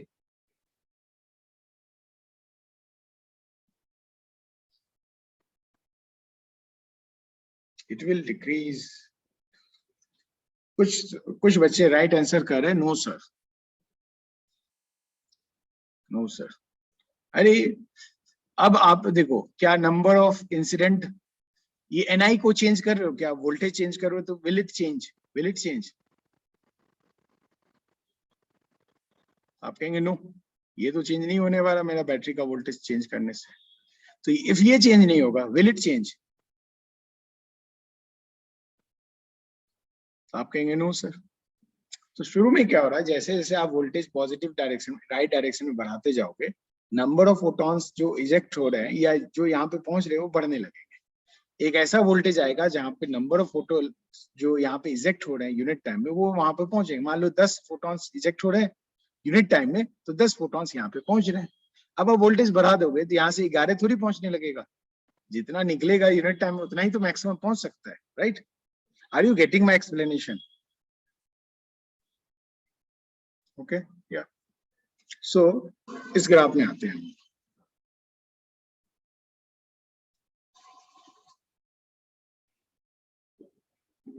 तो यहां से आपको समझ में आया होगा यहां से यहां तक बढ़ता क्यों जा रहा है और यहां पे जाकर रुक क्यों जा रहा है। एक सर्टेन वोल्टेज के बाद ये रुक क्यों जा रहा है, ये फ्लैट क्यों हो जा रहा है? क्योंकि अब आप कितनी भी वोल्टेज बढ़ा दोगे करंट जो होगा IS के इक्वल हो जाएगा और उसके बाद वो बढ़ेगा नहीं। तो मैं इसको थोड़ा सा ठीक कर लेता हूँ, इसको वेट, इसको मैंने बढ़ाया और यहाँ पे आके मिला दिया, फिर ये ऐसे ही चलता रहेगा, इसी लाइन पे आगे बढ़ जाएगा, ठीक है? और ये वाली वोल्टेज वो वाली वोल्टेज है, मान लो V डैश V नॉट में लिख देता हूँ। At this voltage what is happening, number of photo electrons ejected per unit time is equal to number of photoelectrons reaching plate B per unit time. Okay, चलिए, I hope आपको ये explanation समझ में आया।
हाँ, कर्व एक्स एक्सिस के parallel हो जाएगा.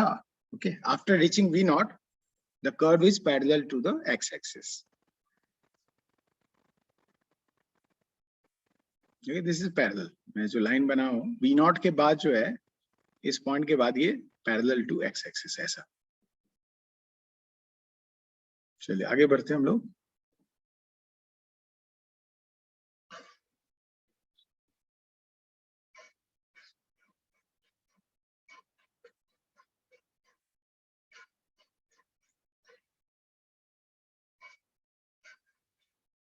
हाँ, एक टर्म होता है इंटेंसिटी ऑफ लाइट, जो कि हम लोग ने लास्ट टाइम किया हुआ है. इंटेंसिटी ऑफ लाइट बहुत बार आपने किया हुआ. What do you mean by intensity of light? Can I say that energy per unit area पर यूनिट टाइम? सिंपल लैंग्वेज में कह सकता हूं मैं. अच्छा, इसे ये लिख सकता हूं क्या? Energy of one photon into number of photons reaching या incident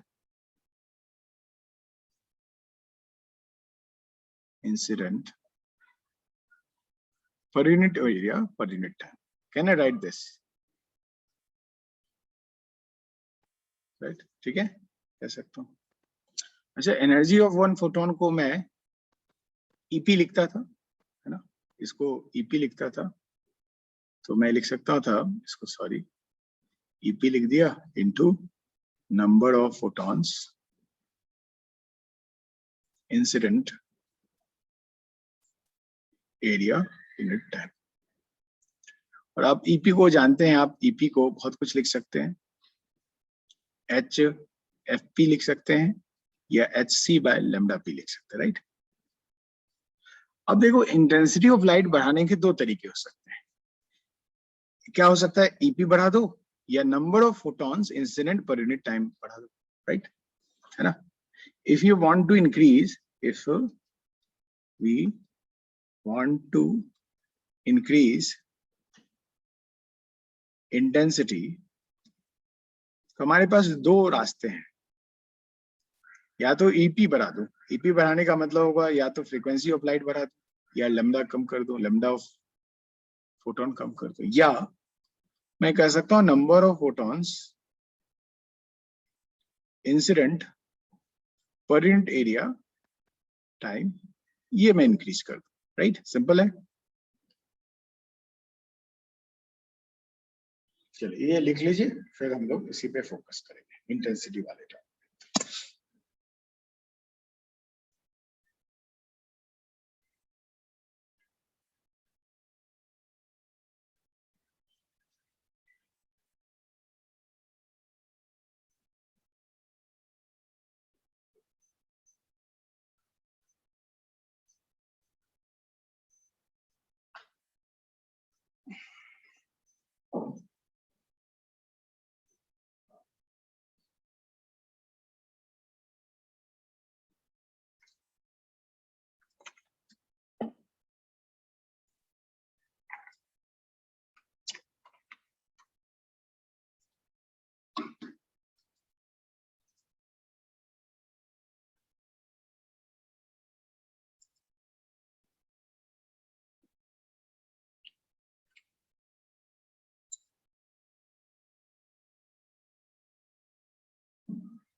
चलिए आगे बढ़ते हैं.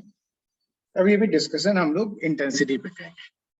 यूजुअली बुक वाले जब इंटेंसिटी इंक्रीज करने की बात करते हैं या कहते हैं I1 is greater then I2, तो यूजुअली वो बात कर रहे होते हैं, usually number of photons per unit time बढ़ा देते हैं. ठीक है? जब भी इंटेंसिटी बढ़ाने की बात करते हैं, वो यूजुअली ये बात करते हैं कि number of photons incident per unit area पर unit time is increased. But really में वो इंटेंसिटी नहीं होती है.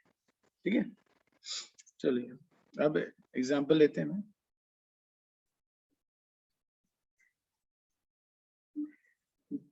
दो एक्सपेरिमेंट में करने वाला हूं। ये ईएमएफ सोर्स है, राइट, अमीटर है, और ऐसा जोड़ दिया मैंने। ओके, यहाँ पे आयन है। जो एक्सपेरिमेंट 1 है मेरा, एक्सपेरिमेंट 2 में फिर से मैंने ईएमएफ सोर्स ले लिया, अमीटर ले लिया और इसे जोड़ दिया। यहाँ पे भी मेटल आयन है, ठीक है, दोनों में मेटल सेम है। यहाँ पे मैंने लाइट की फ्रीक्वेंसी f1 ली है, ठीक है। यहाँ पे जो लाइट है उसकी फ्रीक्वेंसी f2 ली है। यहाँ पे इंटेंसिटी ऑफ लाइट मैंने I1 लिखी है, यहाँ पे इंटेंसिटी ऑफ लाइट I2 लिखी है। Okay, are you okay with this? और मैंने आपको एक ग्राफ दे दिया कि मैंने दोनों एक्सपेरिमेंट किया है और दोनों एक्सपेरिमेंट की ग्राफ ऐसी है। तो ये फोटो करंट है, I is photo current versus potential means VB minus VA का ग्राफ। ये देखो B था और ये A था, ये B था और ये A था, इसका ग्राफ है आपको। ओके, तो मेरे ग्राफ में मैंने दिया हुआ है आपको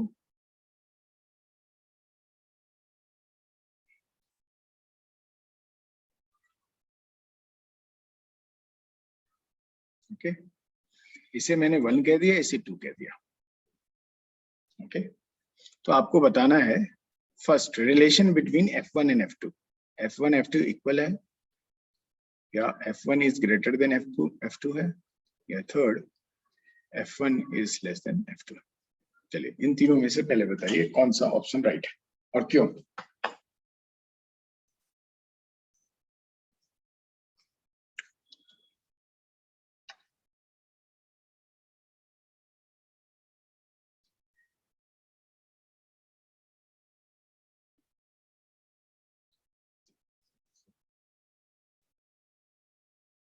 वन। ओके, किसी का ऑप्शन 1 आ रहा है, किसी ने 2 लिख दिया है। Let's check.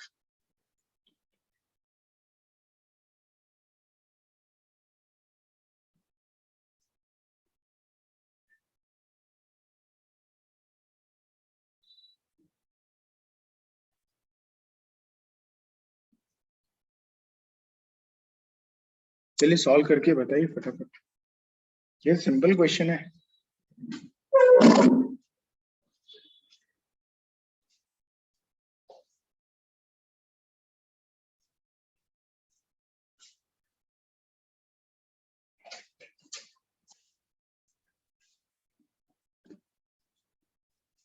ऑप्शन 1, चलिए सॉल्व करते हैं।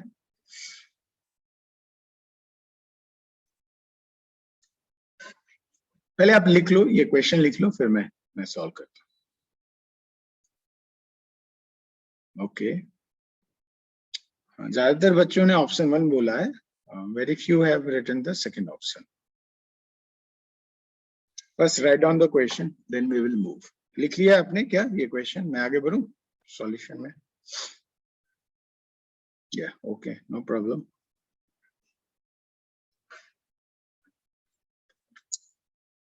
You can see that the for 1 and 2 for both the ये point क्या होता था? माइनस ऑफ स्टॉपिंग पोटेंशियल होता था। Can we say that VS1 is equal to VS2, right? And we used to write that EVS was what? Maximum kinetic energy means EP minus phi, right? Okay. या आप इसी को EVS को आप क्या लिख सकते थे? या H किसके टर्म में लिखना आपको? HFP minus phi, right? अब देखो दोनों की मेटल सेम है तो दोनों का फाई सेम होगा, दोनों में आयरन है लिखा हुआ है, यानी phi is going to be same for both, right? H is going to be constant, H तो कांस्टेंट है, E भी कांस्टेंट है। इफ दोनों की VS सेम है तो इजंट इट फ्रीक्वेंसी भी सेम होगी? Are you okay with this? Phi is same for both, same for both, as both in both cases हम लोगों ने जो आयन लिया है, आयन नहीं लिया, सेम मेटल लिया, फाई सेम हो जाएगा और बाकी सब कांस्टेंट है। तो हम लोग यहाँ से निकाल सकते हैं F1 should be equal to F2. This is going to be my first answer, right? चलिए सेकेंड क्वेश्चन इसी में। अब इंटेंसिटी मैंने I1 I2 लिखा था, तो आपको बताना है कि कौन सा ऑप्शन इसमें से राइट है। ये सपोज मैंने ए क्वेश्चन कर दिया, इसे अब बी क्वेश्चन लिखते हैं। Intensity 1 is equal to intensity 2, first option है। Second option, intensity 1 is greater than intensity 2, and third option is intensity 1 is less than intensity 2. Which of them is correct?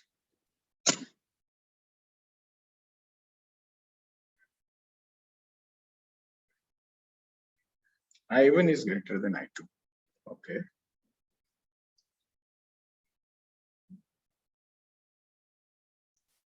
First, second and third, दोनों में से कौन सा right?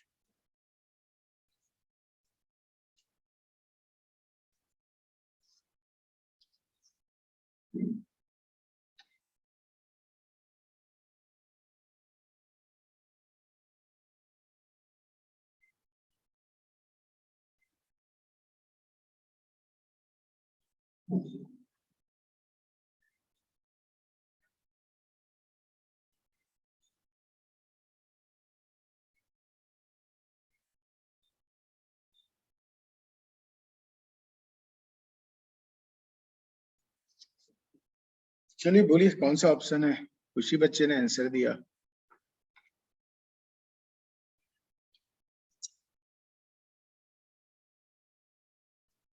Second option. Okay, चलो बहुत सारे बच्चों ने सेकेंड ऑप्शन दिया है, राइट। आप डायग्राम से देख सकते हैं, from diagram that saturation current की बात करूं मैं, IS1 is greater then IS2, ये श्योर है। इसका मतलब क्या होगा, ये number of sorry saturation current 1 में 2 से ज्यादा है। ओके, ये कब हो सकती है? ये तभी हो सकती है जब आप कहोगे number of photons ejected from the surface 1 will be greater then number of, मैं लिख सकता हूँ नंबर ऑफ फोटो इलेक्ट्रॉन्स, मैं डायरेक्ट लिख सकता हूँ photo electrons per unit time will be greater than, in case of 1 will be greater than number of photoelectrons in case of 2. Are you okay with this? और ये बड़ा है, यहीं से मैं क्या कर सकता हूँ, number of photons incident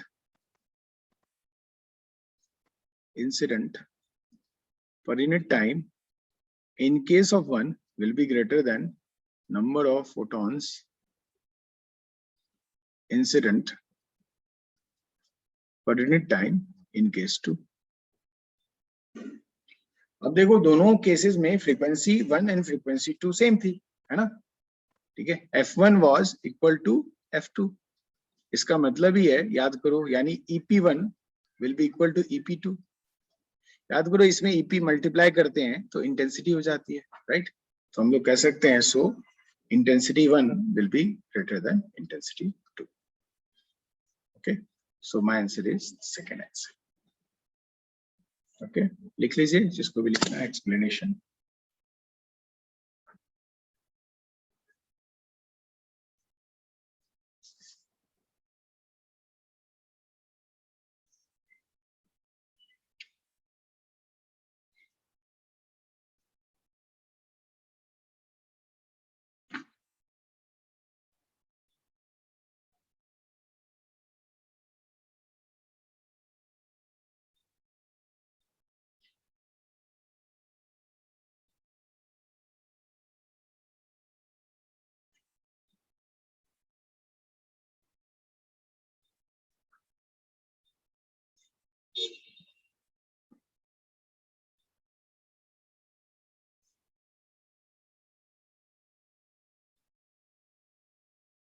चलिए आगे बढ़े हम लोग।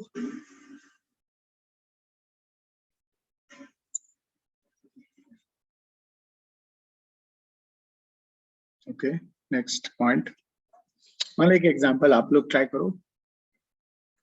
भाई दोनों एक्सपेरिमेंट लिया, दोनों में मैंने phi1 is equal to phi2 कर दिया, 2 एक्सपेरिमेंट्स। इंटेंसिटी दोनों में इक्वल ले ली।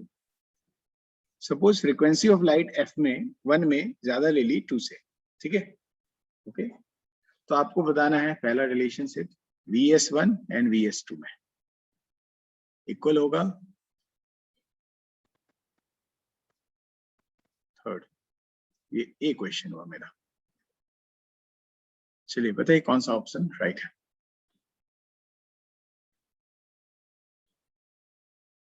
यस, चलिए बाकी सब भी जल्दी जल्दी आंसर कीजिए।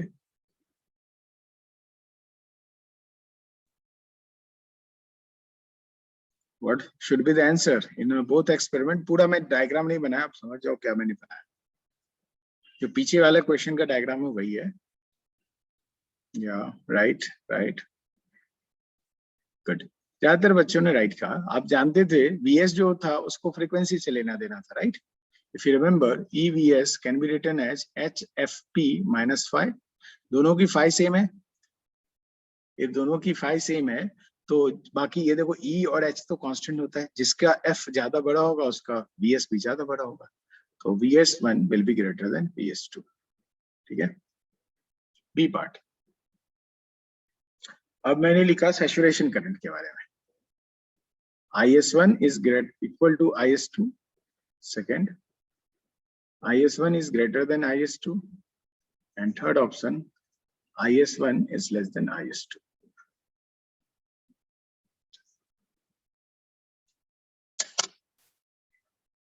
फटाफट आंसर कीजिए, बच्चों वाले सब क्वेश्चन है। अरे इसमें भी 2 सेकंड थर्ड दोनों ऑप्शन टिक कर दिए आप लोगों ने। कुछ बच्चे सेकंड ऑप्शन कह रहे हैं, कुछ बच्चे थर्ड ऑप्शन कर रहे हैं।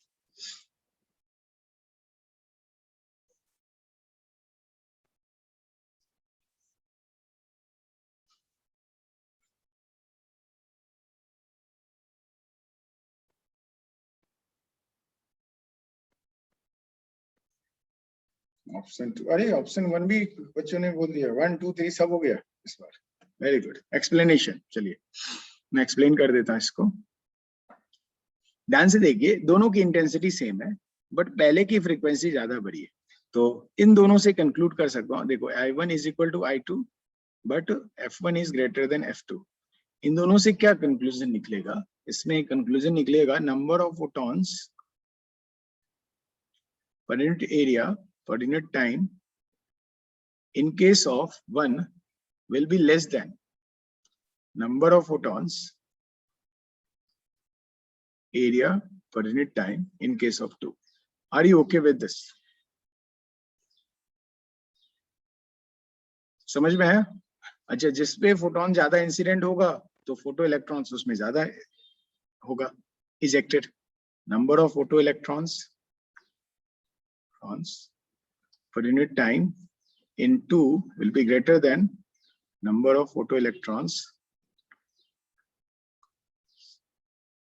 in case of 1. Obviously 2 ज्यादा होगा, ठीक है? तो IS2 will be greater than IS1. So third will be the option. चलिए लिखिए फटाफट।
हो गया?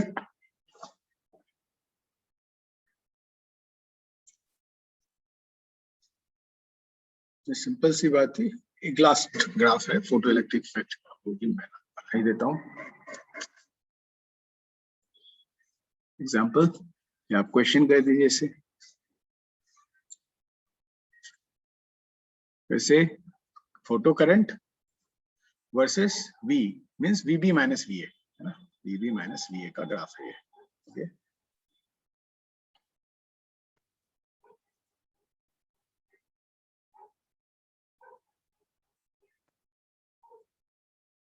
सॉरी रुक जाओ.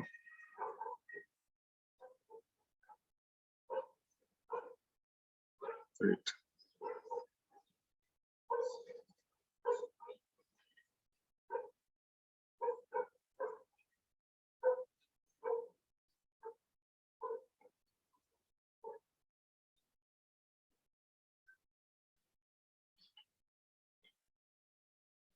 दोनों केसेस में सैचुरेशन करंट सेम है IS.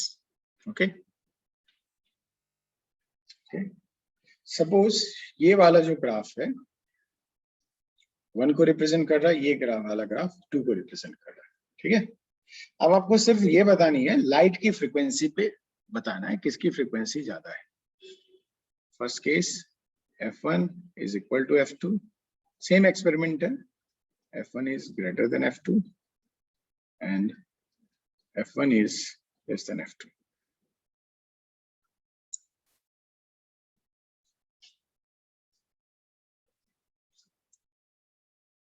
आप कहते हैं सर ये वाला जो पॉइंट होगा सर माइनस VS1 हो जाता और ये माइनस VS2 हो जाता. तो इसको देख के मुझे ये समझ में आ रहा है, यहाँ से ये समझ में आ रहा है VS2 is greater than VS1, right.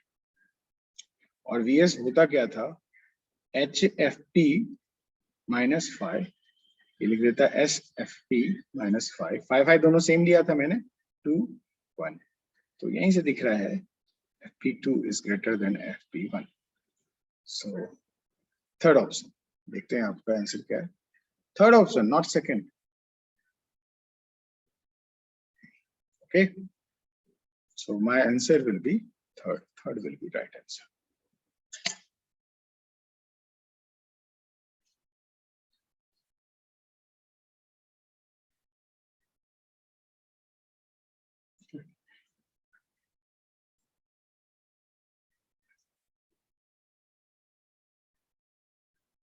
What we are seeing magnitude means what?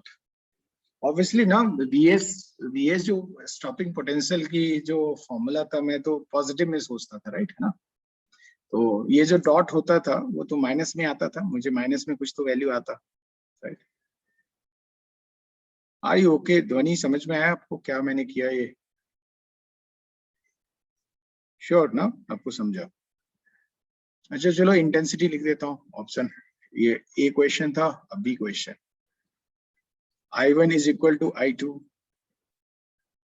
I1 is greater than I2 and third I1 is less than I2. चलिए बोलिए क्या आंसर राइट है ना. Negative is only not direction, वो voltage में direction की बात नहीं होती ना. वोल्टेज में तो बैटरी मैंने उल्टा कर दिया इसलिए वोल्टेज था वैसे. चलिए बोलिए इसका क्या आंसर होना चाहिए.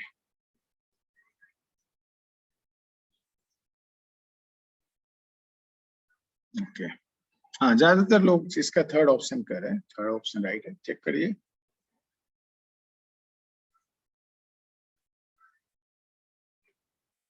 देखो इसका एक्सप्लेनेशन क्या होगा.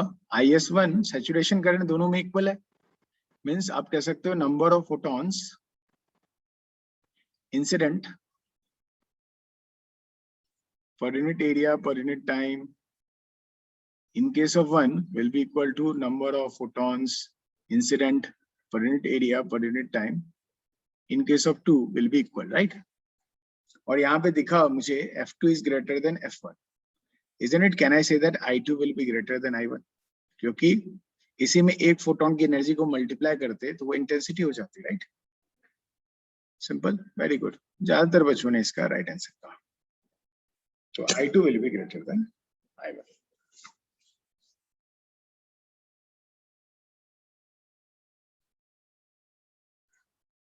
लिख लीजिए.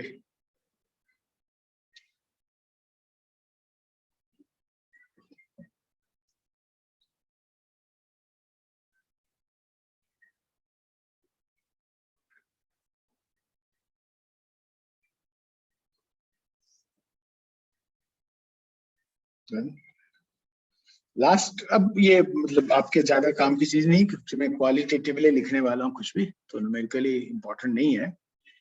मैं ठीक है, ये थ्योरी का पार्ट है तो मैं लिख देता हूँ नोट। ये जो आप देख रहे थे, यहाँ इलेक्ट्रॉन है, यहाँ पे फोटोन ने एनर्जी, फोटोन की एनर्जी को एब्जॉर्ब किया, कॉलिजन किया एंड ऑल, है ना, कॉलिजन किया नहीं किया और बाहर आया। The whole process is instantaneous process, ठीक है। तो मैं कह सकता हूं emission of photoelectrons from the metal surface is an instantaneous process. Means इसका मतलब क्या होगा, इसका जो डेल्टा टी होगा वो टेंस टू 0 होगा। इस प्रोसेस में जो टाइम लग रहा है वो टेंस टू 0 होना चाहिए, ओके राइट, बहुत कम होना चाहिए। एक्चुअली देखा जाता है कि ये जो डेल्टा टी होता है ये अप्रोक्सीमेटली 10⁻⁹ सेकंड के आसपास होता है, ओके। तो ऑब्वियसली बहुत कम है, तो आप इसलिए इसको कहते हैं फोटो इलेक्ट्रिक इफेक्ट जो है एक instantaneous process, okay done.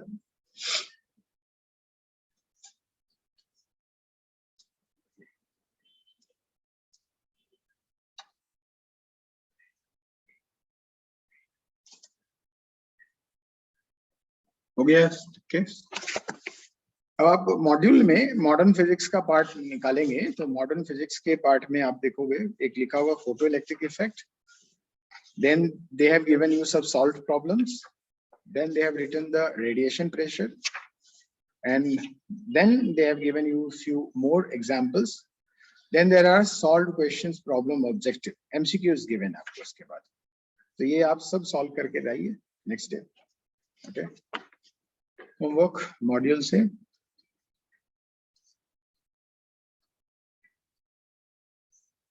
photoelectric effect and radiation pressure, both solved and unsolved in text question, मतलब अंदर अंदर में लिखा हुआ, एंड वाला नहीं, प्रॉब्लम्स। और इनका आप SCV भी ट्राई कर सकते हो, SCV आपको ट्राई करने का मन हो आप कर सकते हैं, इसको करना ही चाहिए एक्चुअली। तो मॉड्यूल और इन दोनों चैप्टर का आप SCV भी सॉल्व कर सकते हो। एंड नेक्स्ट डे हम लोग सिर्फ प्रॉब्लम डिस्कशन करेंगे। सो आपका बचा हुआ वेव ऑप्टिक्स का याद है आपको, तो वेव ऑप्टिक्स के जो रिमेनिंग डिस्कशन था वो हम लोग करेंगे, डिस्कस। चलिए, ओके। सबको समझ में आया होमवर्क क्या है और क्या डिस्कस होने वाला है नेक्स्ट लेक्चर में? चलिए done, okay, bye bye, take care.